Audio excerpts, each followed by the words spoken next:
Eu disse a você no vídeo anterior que essa série de estudo das parábolas de Lucas, baseado no livro do Kenneth Bailey, pode ser acompanhada aqui pelo YouTube e pelo meu podcast, que tem o mesmo nome aqui do canal, Sementes, Raízes e Frutos. Lá no podcast, toda sexta-feira, vai ao ar um comentário de uma parábola. Lá nós estamos na quarta, aqui nós estamos na segunda. E se você me perguntar, mas o conteúdo é o mesmo? Basicamente é, só que lá eu agrego mais informações. Então o que eu te diria? Veja por aqui, ouça por lá, você vai estar agregando valor, não tenha dúvida, ao entendimento do texto, aquilo que Jesus tem para nos dizer através das parábolas. E se você chegou aqui se perguntando, mas que nome de vídeo é esse? A raposa, o funeral e o arado. Bom, isso vem de uma série de diálogos, de 3 diálogos em sequência, que nós lemos no Evangelho de Lucas a partir do capítulo 9. E eu vou ler com vocês ali verso 57, que diz: Jesus respondeu, quando andava pelo caminho, alguém disse a Jesus: eu o seguirei aonde quer que vá. Jesus respondeu, e aí aparece o primeiro nome do vídeo: as raposas têm tocas onde morar, as aves têm ninhos, mas o filho do homem não tem sequer onde repousar sua cabeça. Segundo diálogo. A outra pessoa, ele disse: siga-me. O homem, porém, respondeu: Senhor, deixe-me primeiro sepultar meu pai. Daqui vem o funeral. Jesus respondeu: deixe que os mortos sepultem seus próprios mortos. Você, porém, deve ir e anunciar o reino de Deus. Terceiro diálogo, verso 61.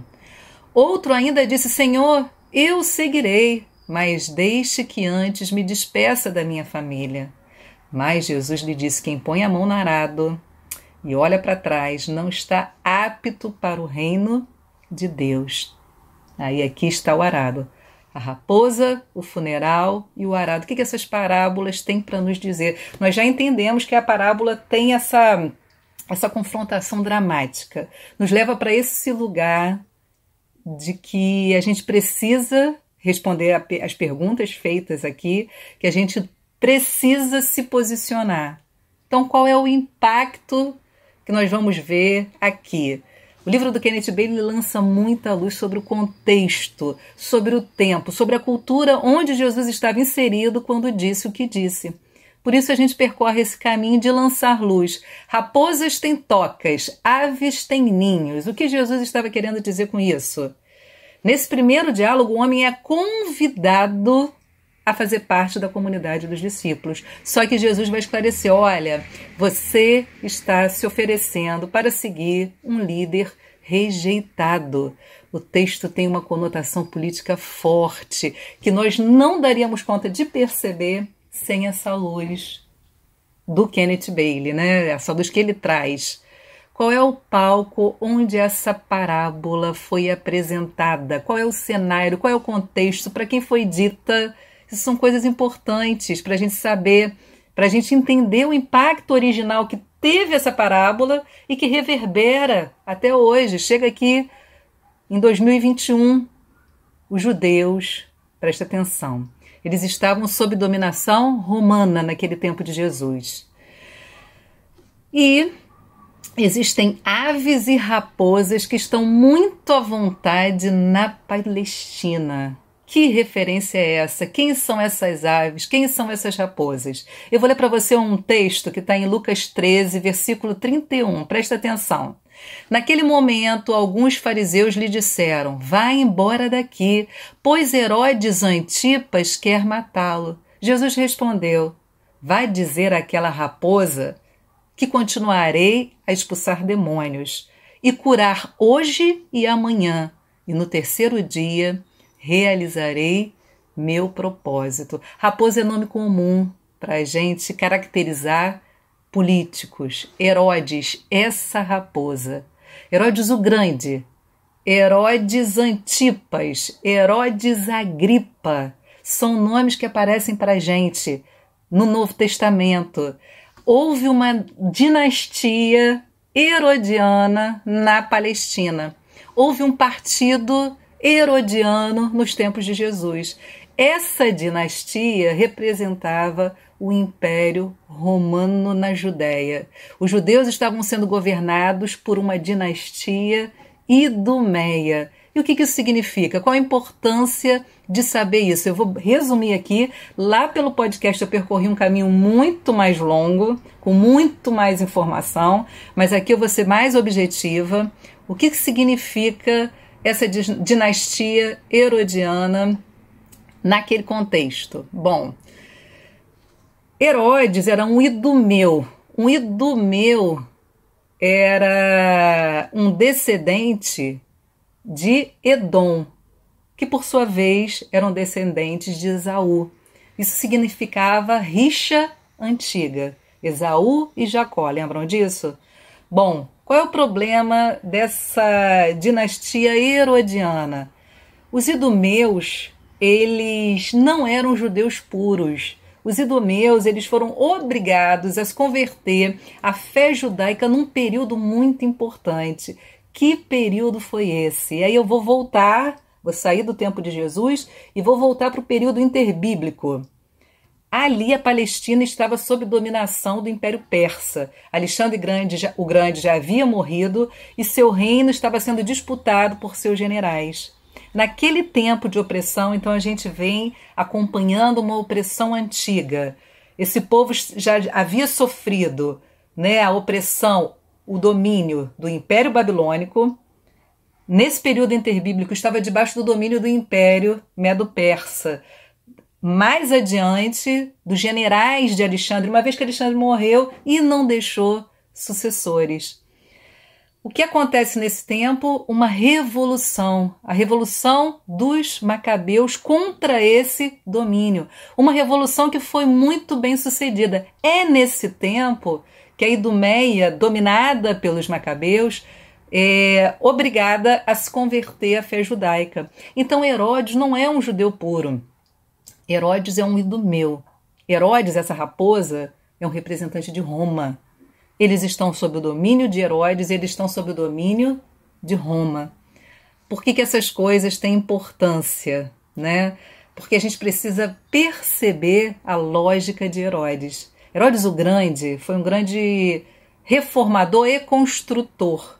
Através das suas obras, ele honrava Roma. Ele trouxe, né, para vários prédios de origem macabeia, né, desse tempo, uma reforma arquitetônica no estilo greco-romano, para homenagear Roma. Essa raposa sabia bem como apaziguar, lidar com Roma e subjugar os judeus. Ele estava atento a rebeliões políticas, ele estava atento a insurreições, a movimentos messiânicos. Então a gente vê aqui esse contexto é muito importante, porque esse homem ele vai fazer a reforma do templo, né? É o último grande templo que a gente vai... a gente tem o Templo de Salomão, incomparável, depois você tem o Templo de Herodes, que sofreu uma grande reforma, e depois disso o templo vai ser destruído. Então, enfim, esse homem pega o Forte de Antônia, que ficava no meio de Jerusalém.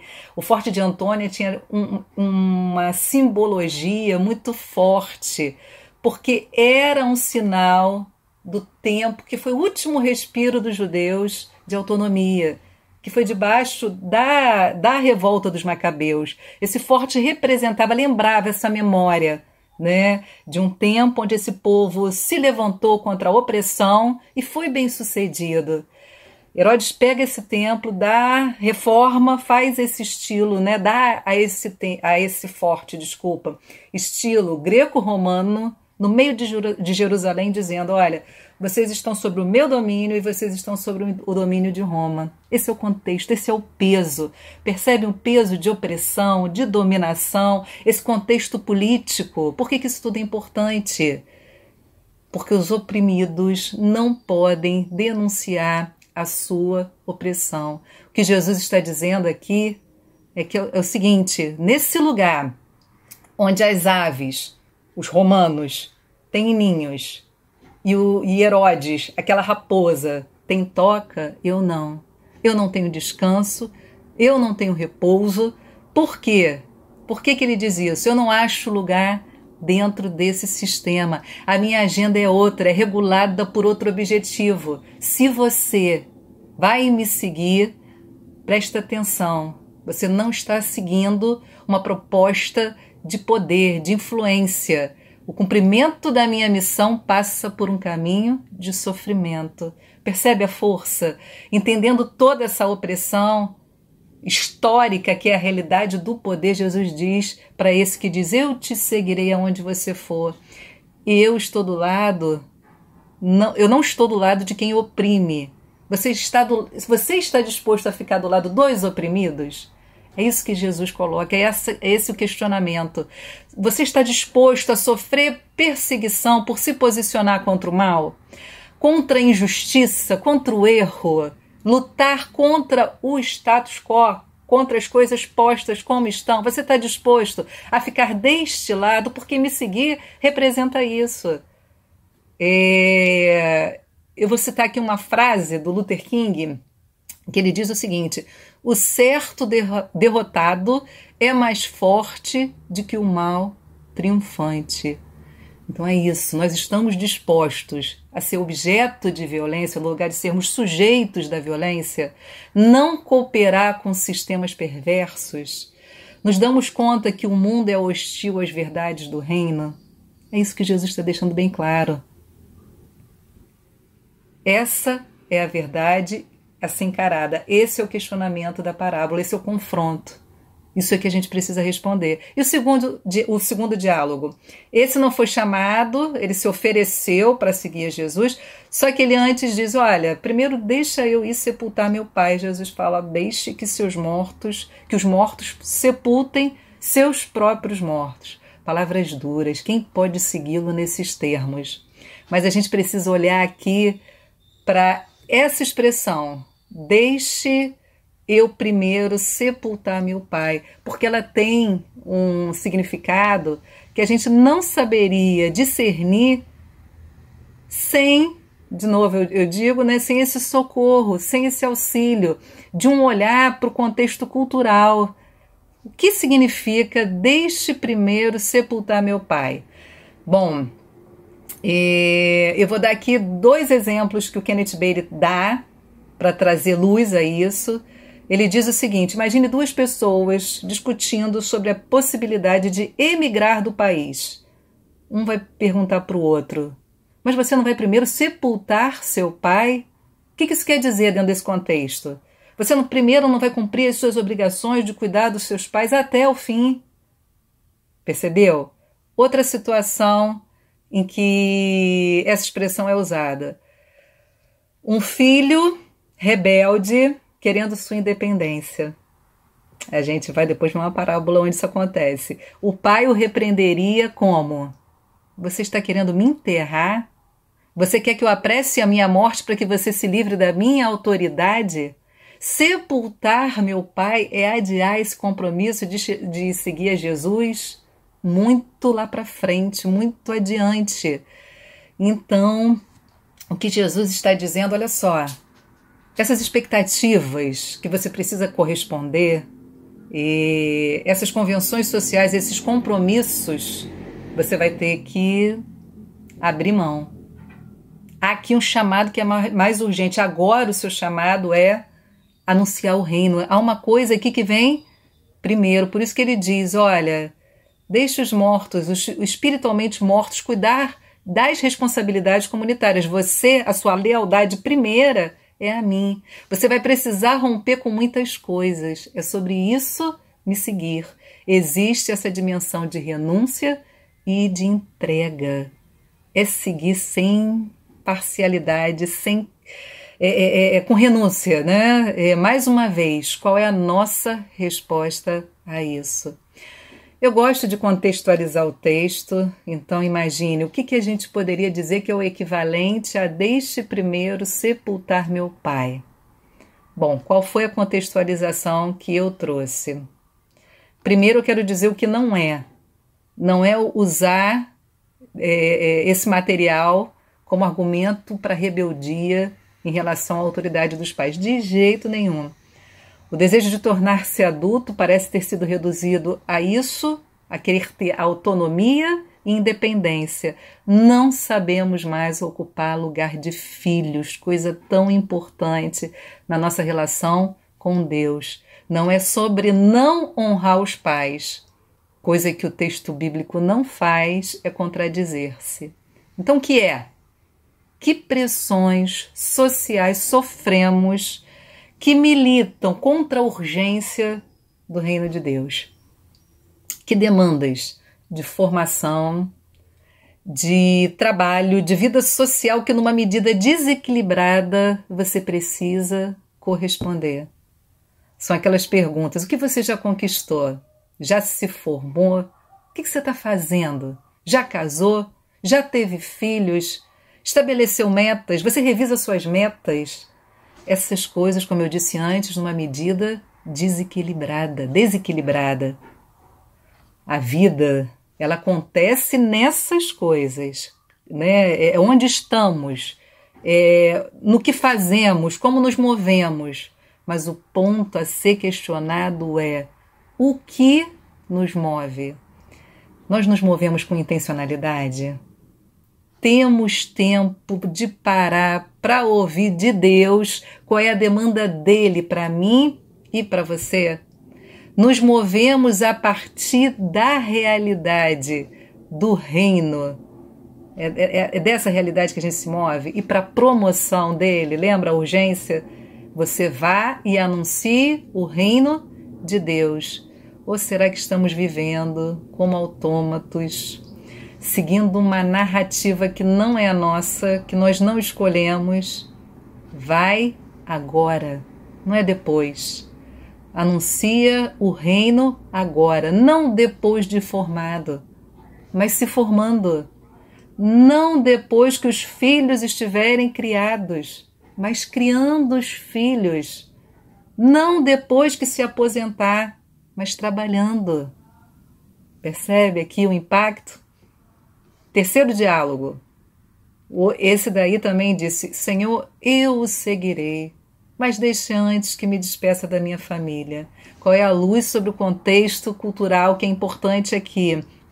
Jesus faz uma reivindicação de autoridade numa comunidade onde a autoridade do pai era suprema. De novo, eu vou trazer um exemplo que o Kenneth Bailey traz.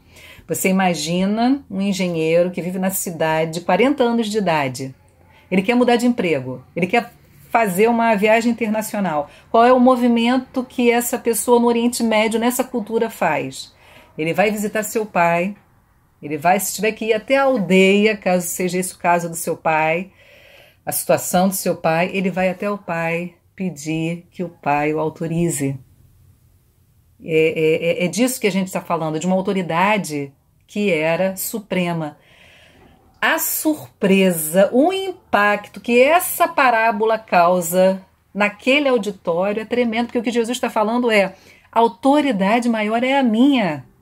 Eu tenho a maior autoridade. Seguir-me é estar debaixo da minha autoridade. Você percebe o impacto? Aqui o ponto é que essa permissão provavelmente não seria dada. Seguir um jovem mestre, enfim, um empreendimento duvidoso, na verdade o que está oculto aqui é uma desculpa. Você vai ter que olhar para frente de Jesus. E qual é a relevância da imagem do arado? Bom, o arado era um instrumento relativamente leve, atado a um boi, né? Com a mão esquerda você posicionava o arado na direção certa para abrir caminho pela terra. Isso é a preparação para o solo que vai receber semente. Então você segura o arado, faz a pressão adequada, com a outra mão você toca o boi enquanto fico o tempo todo olhando através das pernas do boi a direção, o caminho. Se tem pedra, se tem raiz, o que tem ali naquela direção. Se você olha para o lado, se você olha para trás, você não vai dar conta desse trabalho, da precisão, do foco, da atenção que isso demanda. Arar a terra era um processo muito preciso. Primeiro havia a primeira abertura de caminho para drenar a terra, depois você vem abrindo os sulcos, joga as sementes, cobre, demanda esforço, atenção, dedicação.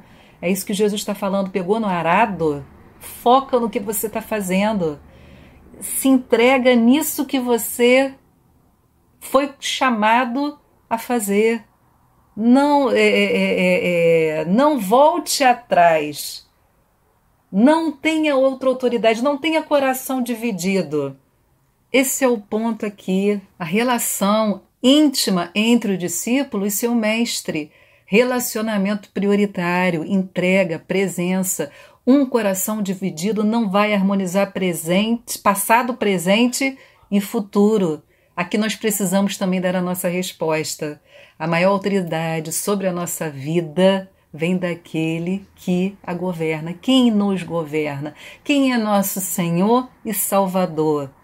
Se nos submetemos a essa autoridade, todas as demais coisas vão se harmonizar. Vem, pega o arado e olha para frente, entrega. Bom, eu quero fazer uma citação breve do Martin Luther King. Vou terminar o vídeo com essa citação, porque ela cabe muito bem aqui, nesse contexto. Seguir Jesus Cristo demanda uma consciência grande de que os valores do reino vão se chocar com o sistema do mundo, principalmente o sistema de poder. Seguir a Cristo demanda urgência. Seguir a Cristo é como nos movemos, é como lidamos com as coisas, com uma intencionalidade que parte desse lugar onde fomos colocados, no reino de Deus. E não há autoridade maior, não há voz maior, nem melhor que nos conduza para esse lugar de sermos e fazermos, andar nos mesmos passos de Jesus. Né? Então eu quero ler essa citação do Luther King. Ele diz: nunca pense que estão sozinhos, sejam presos se necessário, mas nunca serão sozinhos. Tomem posição em favor do que é certo e talvez o mundo não os compreenda e os critique, mas nunca estarão sozinhos, pois em algum lugar eu li que quem está com Deus é maioria, e Deus tem uma forma de transformar a minoria em maioria. Caminhem com Ele esta manhã, creiam nele e façam o que é certo, e Ele estará com vocês até a consumação dos tempos. Sim, eu vi a luz do relâmpago, eu vi o retumbar do trovão, sim, eu vi as ondas do pecado se chocando, tentando conquistar minha alma, mas ouvi a voz de Jesus dizendo que eu devia continuar lutando. Ele prometeu que jamais me deixaria só. Não, só jamais. Não, só jamais. Obrigado por ter me acompanhado até aqui. Eu imagino que você esteja com o coração como o meu, pedindo a Deus que nenhuma rejeição, humilhação, lealdade ou autoridade se coloque entre nós e o nosso chamado de seguir a Jesus Cristo. Se esse vídeo te abençoou, compartilha. Me segue lá também no Instagram, lucianaramos.sementes. Deus te abençoe.